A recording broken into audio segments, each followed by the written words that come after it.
Ça tourne. 3, 2, 1. Bonjour chers téléspectateurs, c'est un plaisir pour moi de vous retrouver pour une autre édition de votre magazine de mariage Wedding. Aujourd'hui dans la rubrique, nous allons parler d'un élément dont je suis certaine, les mariés ne prennent pas en considération. Alors que plus tard, quand vous reverrez vos images, vous allez vous dire pourquoi j'ai pas fait ça, pourquoi j'ai pas fait ça, j'aurais dû faire ça, j'aurais dû faire ça.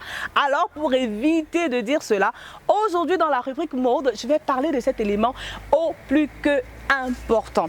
Alors, Bonjour Muriel. bonjour Nathalie. Ça va? Super, et toi? Tu sais que c'est l'intro. Ah d'accord. Tu as décidé de faire mon intro aujourd'hui? Ah j'avais oublié, je croyais que c'était ma rubrique déjà. Donc, Bon, de toute façon, vous savez d'où vient souvent la douce voix du sommaire. C'est Muriel et Tondé et...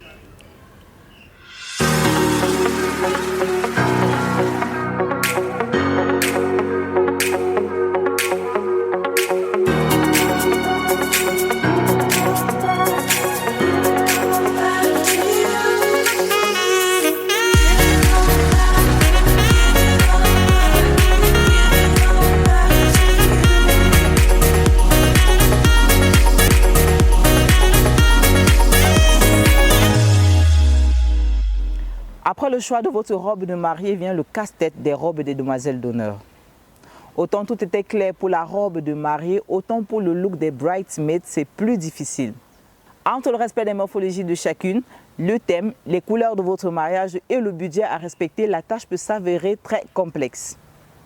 J'ai le plaisir aujourd'hui de recevoir Muriel et Tondé qui va nous apporter quelques éclaircies sur le choix des robes de vos bridesmaids. Tu as fait bien de le dire Nathalie, après le choix de la robe de mariée intervient bien sûr le choix des robes de demoiselles d'honneur qui n'est pas souvent aisé parce que bon nombre de mariés ne prennent pas en considération la morphologie et la couleur de teint. Alors dans cette édition de mode de Weddings, nous allons parler du choix des robes de demoiselles d'honneur afin de rendre votre cérémonie encore plus belle, afin de faire de vos demoiselles d'honneur les plus belles. La même robe pour toutes.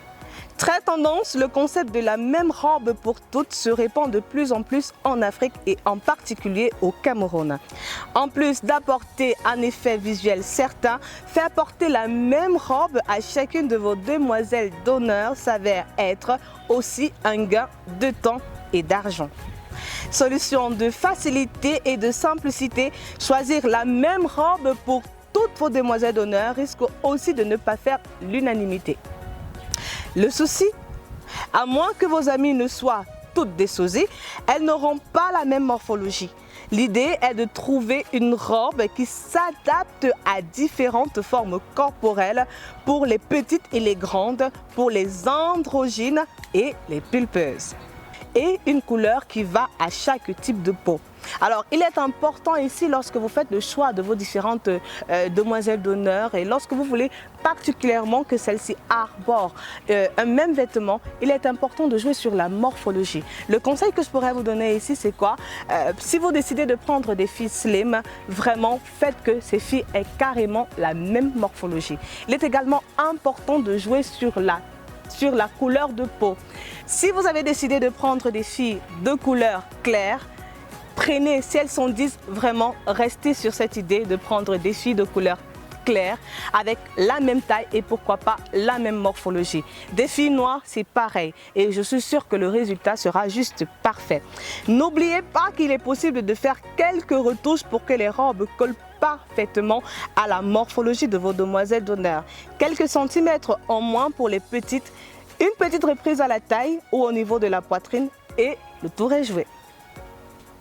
Moins tendance que la robe unique, des robes différentes avec une couleur commune reste également un choix tendance et super sophistiqué. Si vos demoiselles d'honneur ont des morphologies et des goûts très différents les unes des autres, une solution existe, trouvez des robes aux coupes variées mais de la même couleur. Mais attention au piège de mauvais goût. Afin d'assurer une harmonie, il faudra fixer certaines règles telles que de la même matière, les robes seront. Une robe par exemple en tulle n'aura pas le même effet qu'une robe en dentelle, de même qu'une robe en satin ou en soie sera totalement différente d'une robe en coton si elles ont toutes la même couleur. Une couleur précise, vous choisirez par exemple lorsqu'on dit bleu, cela intègre le bleu roi, le bleu indigo et le turquoise. Il faudra donc choisir une couleur très précise pour que chaque robe ait une teinte très ressemblante les unes des autres, voire complètement identiques pour un effet réussi. D'autres astuces, d'autres idées vous seront données dans les prochaines éditions de Weddings. Pour l'instant, j'espère que ce petit aperçu de ces deux types de robes pour vos demoiselles d'honneur vous serviront pour votre prochain mariage. À très bientôt. Oui. Coco Chanel a dit « Une robe faite correctement devrait permettre de marcher, de danser et même de monter à cheval. Tenez compte du beau et du pratique pour les robes de vos bridesmaids, mesdames. » À très bientôt Muriel et Tondé pour d'autres astuces dans la rubrique mode et beauté de notre émission.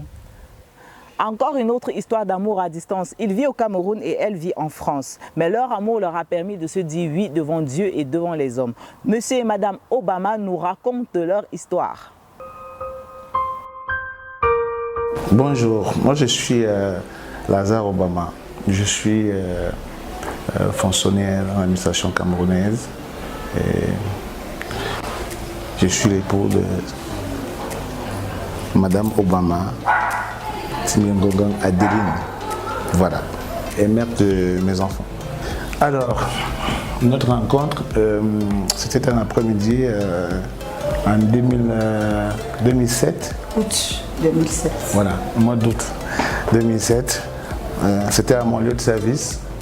En réalité, elle était venue pour une affaire. Et donc, qui concernait en fait mon service. Après l'entrevue, je l'ai accompagnée tranquillement et puis en la regardant partir. Il a flashé. J'avoue que je n'ai pas été très professionnel ce jour-là parce que d'habitude j'ai reçu. Et donc par après, j'ai tout fait pour obtenir un rendez-vous qui n'était plus dans le cadre du boulot. Et à ce rendez-vous-là, on a ficelé plein de choses qui, jusqu'à aujourd'hui, nous ont conduit là où nous sommes. Je n'ai rien dit de mauvais, non? J'ai dit toute la vérité, sauf si tu as dit. Tu as sauté. Ah oui? D'accord. Qu'est-ce que je n'ai pas pu dire alors? En fait, on s'est rencontrés le premier jour. Je crois 4 ou 5 jours après. C'est moi qui l'invite. Au lieu de dire collège Intec, où je suis allée manger du poisson, j'étais accompagnée et lui il est venu avec l'un de ses collègues. À peine fini de manger le poisson, il m'a demandé si on ne pouvait pas aller dans une boîte de nuit.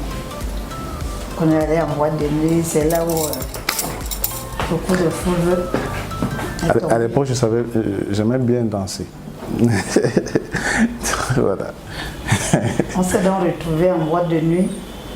On a dansé jusqu'au petit matin. Bon, je ne me rappelle plus de la musique qui jouait. Subitement, monsieur m'a embrassé et je me suis emportée. En fait, le parcours a été très long. J'avais l'habitude de venir au Cameroun une fois par an. Bon, quand lui et moi on s'est mis ensemble, je venais pratiquement 4 fois l'an. C'est comme ça que l'amour a commencé à grandir, ça s'est agrandi, ça s'est amélioré.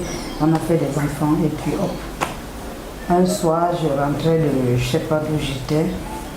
Dès que j'ouvre la porte de la chambre, je trouve un mot écrit sur le lit. Chérie, veux-tu m'épouser? Directement, j'ai bondi dessus.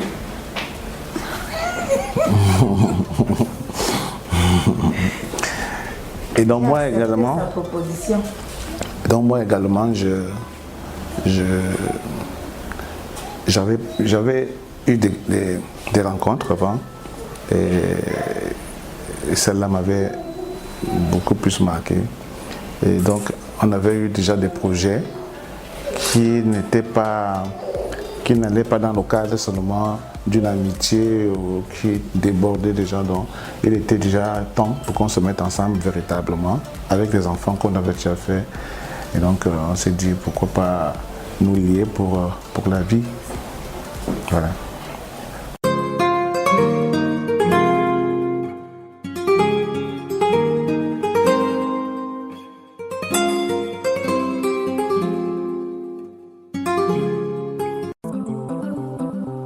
Adeline Timo, baby, je t'offre cette alliance aujourd'hui et par elle je serai fier d'être ton mari, amour de ma vie. Mais Kogo. Lazare Obama, mon oasis, par cette alliance, je deviens ta femme et je te promets amour, soutien et fidélité, l'homme de ma vie. Madinwa, je t'aime.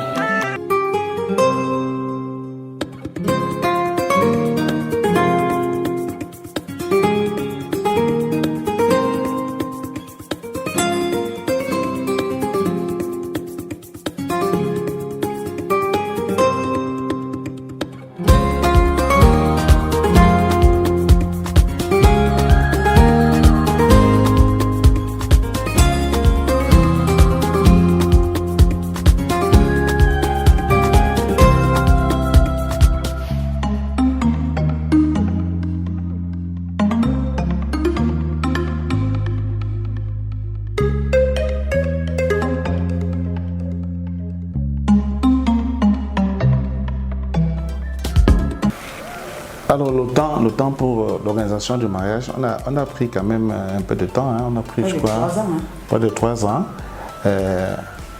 Déjà dans la conception, mais maintenant sur la dernière ligne droite, vraiment où on était déjà dans les préparatifs véritables, les réunions de famille et autres là, c'était à 1 an. À 1 an. Ouais, on a conçu en 3 ans, mais véritablement dans l'organisation c'était à 1 an. Voilà. En fait, ça a mis plus de temps parce que moi, je voulais un mariage sobre. Ouais. Il a dit non, il ne veut pas m'épouser comme si il voulait la femme de quelqu'un. Il va m'offrir un mariage grandiose. C'est pour ça que ça a pris plus de temps que prévu. Ouais. Parce qu'il fallait réunir les moyens, il fallait concevoir. Un mariage de 3 jours. Ouais. On a organisé justement notre mariage en 3 séquences. D'abord, après la mairie, on a fait le vin d'honneur. Le vin d'honneur, on n'a pas loué une salle. On a pris l'esplanade de l'immeuble de mon grand frère à soi. Et on a voulu que ce soit une fête populaire. Donc, et beaucoup plus traditionnelle parce qu'on réservait autre chose pour la soirée. Et donc, on voulait un endroit bien vaste où on devait avoir des prestations de groupes de danse, de village, parce qu'elle est Bamileke, moi je suis Betty. Vous voyez un peu, c'était une fusion de cultures, vous voyez. Donc, il devait avoir les Menja, comme il devrait avoir le Bensikin et tout. Donc, on a voulu un espace vraiment grand. Donc, c'est ça qui nous a amené à choisir l'esplanade de cet immeuble-là. Puis par la suite, et là où on a eu vraiment des difficultés pour trouver le site pour la soirée. Parce qu'un an avant, on était allé pour solliciter la salle de l'hôtel de ville. Malheureusement, on n'a pas réservé. On se disait que c'était facile parce que c'était encore ouvert. Un an avant, hein. On est revenu juste un mois après, c'était pris. Alors, on a parcouru Yaoundé. On est allé d'un bout à l'autre de Yaoundé pour trouver une salle. C'était très très difficile. Alors, comble de chance, l'après-midi où elle voulait voyager pour repartir en France, et on voit une plaque. Donc je lui dis, chérie, on s'arrête un peu, on va voir ce qui se passe là-dedans. On arrive, waouh, très belle salle. Donc on arrive, on trouve la salle et on flash dessus et puis voilà. On l'adopte comme... Bon, on a vraiment eu la difficulté à trouver une salle. Mais par force comme ça, par chance, on en a pu trouver. La beauté de la femme est plurielle. Elle passe non seulement par ses cheveux, son visage, son corps, ses pieds, mais aussi ses mains. Mains sur lesquelles l'alliance sera mise le jour de son mariage afin de mieux l'exposer pour signifier et montrer à tout le monde que désormais, elle est la femme de quelqu'un, comme le dit le titre à succès. Et pour parfaire et révéler la beauté de ses ongles, qui de mieux qu'un professionnel dans le domaine? Nous sommes allés à la rencontre d'un prothésiste ongulaire, Léon, c'est son nom, son reportage. Je suis le nom de famille Yagué Céric Lionel, je suis plus connu sous le pseudo de Léon. Je suis prothésiste ongulaire. Alors la prothésie ongulaire, c'est ce métier-là du secteur de la beauté qui se concentre uniquement sur les terminaisons angulaires des dames, c'est-à-dire les bouts des ongles, que ce soit les ongles des mains ou les ongles des pieds. Notre responsabilité à notre prothésiste est de les embellir, de les rendre encore plus belles parce qu'à la base, elles sont belles. Nous devons encore les rendre encore plus jolies de telle sorte que les femmes puissent, je vais dire quoi, excusez-moi le terme, envier leurs ongles personnellement. C'est vrai que ça passe par beaucoup de techniques, beaucoup de compétences, beaucoup de produits. Donc voilà, en quelques lignes, à quoi consiste le métier de prothésiste ongulaire. Pour moi, à la base, la mariée, c'est d'abord une cliente, vous voyez. C'est vrai qu'elle passe dans la catégorie mariage quand elle spécifie qu'elle est là pour, en fait, qu'elle spécifie la prestation. Et à ce moment-là, ça va devoir changer notre manière de voir les choses. Maintenant, pour que la mariée soit servie chez nous directement, ou encore que nous nous déplacions vers la mariée, ça peut être dans des hôtels, ça peut être à domicile et tout. Bon. Le tout, c'est selon la bourse de la personne aussi. Donc, voilà un peu comment ça fonctionne avec les mariés. Et bon, en ce qui concerne les choix, les goûts, les couleurs des mariés, c'est surtout en fonction du thème, en fonction du thème, en fonction de la carnation dans le thème aussi de la personne. Et beaucoup plus, on préfère ne pas mettre en avant les couleurs qui dominent, on préfère mettre en avant les couleurs abstraites. Vous allez remarquer, la plupart du temps, vous allez voir, on va jouer entre des couleurs nudes, des couleurs saumon, des couleurs blanches, des couleurs bleues ciel. En fait, tout ce qui est presque couleurs primaires, les couleurs froides, pas de couleurs chaudes. Donc, c'est vrai que concernant la plupart du temps les mariés, vous savez, c'est surtout difficile pour les mariés parce qu'elles stressent beaucoup. Vous voyez, elles stressent beaucoup. Alors, dans ce stress, il y a tellement de pression. Vous allez voir, c'est la tante qui l'a aidé à avoir un design. Donc, il y a tellement de modèles qu'elle vient avec. Généralement, la plupart viennent avec au moins 5-6 modèles. Donc, maintenant, parmi ces 5-6 modèles, ou parmi les modèles qu'elle propose aussi, il y a quelque chose de vraiment de joli, quelque chose qui ira vraiment avec elle. Nous avons un catalogue ici, la fourni. Nous allons lui proposer des décorations, des designs d'angles, des longueurs qui nous pensons qui iront avec elle. Maintenant, au bout d'un échange, nous allons ensemble choisir quelque chose final que nous allons réaliser sur ses doigts. Voilà. Alors, pas à la longue, les produits abîment. Je dis les produits abîment. Mais maintenant, nous faisons l'effort d'avoir des matériaux de qualité et avoir la compétence nécessaire pour utiliser ces matériaux suivant surtout le protocole édicté par les fabricants de ce matériel. Et après maintenant, c'est vrai que de temps à autre, nous conseillons des détoxifications, désolé, aux clientes avec des méthodes naturelles et autres. Là, ça entre dans le cadre de conseil. Et entre plusieurs prestations, nous avons une période où nous conseillons à la cliente, quelquefois nous obligeons à la cliente de suivre des traitements. C'est vrai que nous avons des traitements que nous commercialisons et aussi que nous appliquons sur nos clientes de manière naturelle, que nous leur offrons quelquefois. Donc voilà comment à notre niveau nous contribuons. La détoxification, c'est beaucoup plus au niveau médical et autres. Donc, quelquefois, nous faisons référence, nous les référons à des médecins qui pourront les prendre en charge et autres. C'est vrai que le pire, jusqu'ici, n'est pas encore arrivé.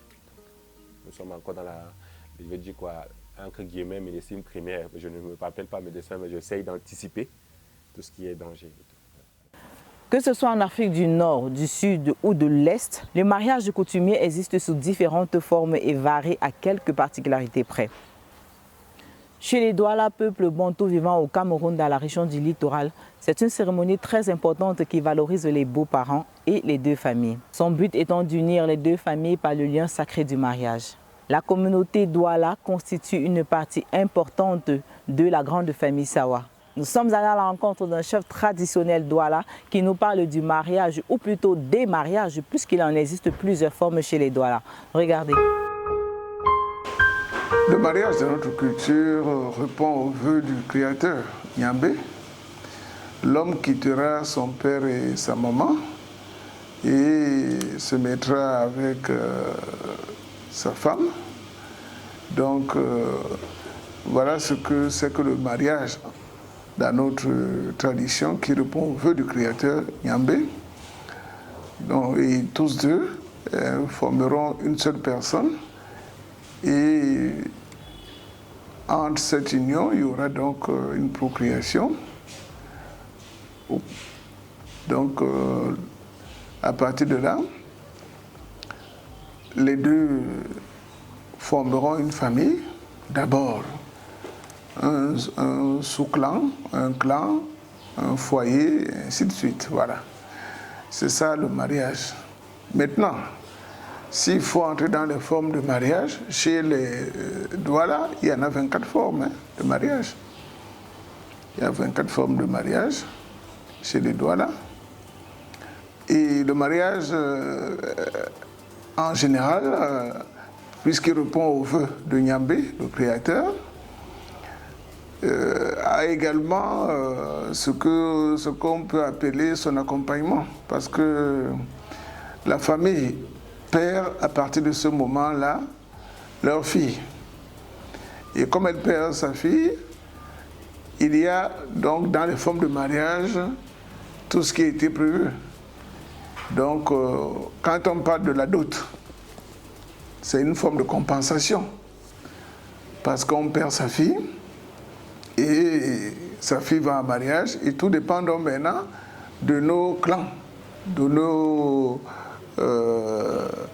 foyers, de nos familles, tout dépend. Tout ce que la famille peut exiger pour envoyer leur fille en mariage. Donc, il y a le mariage avec d'autres. C'est même ça le premier sujet du mariage chez les Douala. Dibala Bema. Bema signifie qu'on apporte des présents. Bema, Dibala Bema, donc avec présent. Alors, qu'est-ce qui se passe? Il y a d'abord l'approche des parents, qui est la première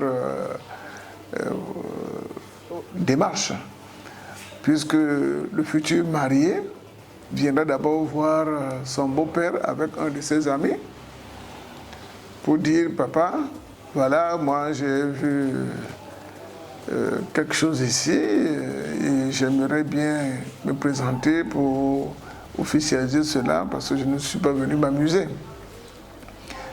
Donc voilà la première forme. Hein? Et ensuite de suite, même pas forme, c'est la première étape, je dirais.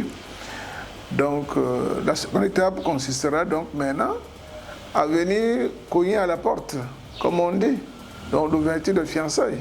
Parce que quand le futur marié a rencontré son beau-père, ça c'est en privé. Maintenant, il reviendra donc après avoir reçu la liste officielle de la famille, il passe à la deuxième étape qui consiste en l'ouverture de fiançailles, qu'on appelle Telelewande.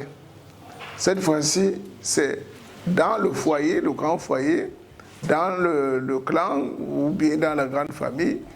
Voilà comment cette deuxième étape se passe. Et ensuite, il y a donc la troisième étape qui consiste en ce qu'on appelle la dot. Et cette dot-là, c'est sous deux formes. Il y a le sel des femmes qu'on doit donner et il y a aussi la partie des hommes à laquelle il faut souscrire.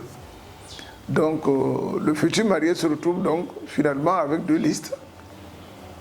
une liste pour les hommes, une liste pour les femmes. Mais ce qui va aussi, je pense que généralement, le futur marié se résout à satisfaire les hommes. Il existe 24 formes de mariage chez les Douala. Sur nos pages, vous aurez l'intégralité de cette interview et bien sûr, nous allons dans un autre épisode vous faire vivre en images un mariage traditionnel dans la communauté Douala. Je tenais à vous dire merci pour vos messages et toutes vos idées, toutes plus intéressantes les unes que les autres. Mes chers Love Lovers, nous nous appliquerons à les intégrer dans la saison prochaine de votre magazine. C'est ici que je vous dis au revoir. Comme dit la chanson, je vous aime mais je pars, en vous disant non pas adieu mais plutôt bonjour à un nouvel épisode dès la semaine prochaine. Même heure, même chaîne.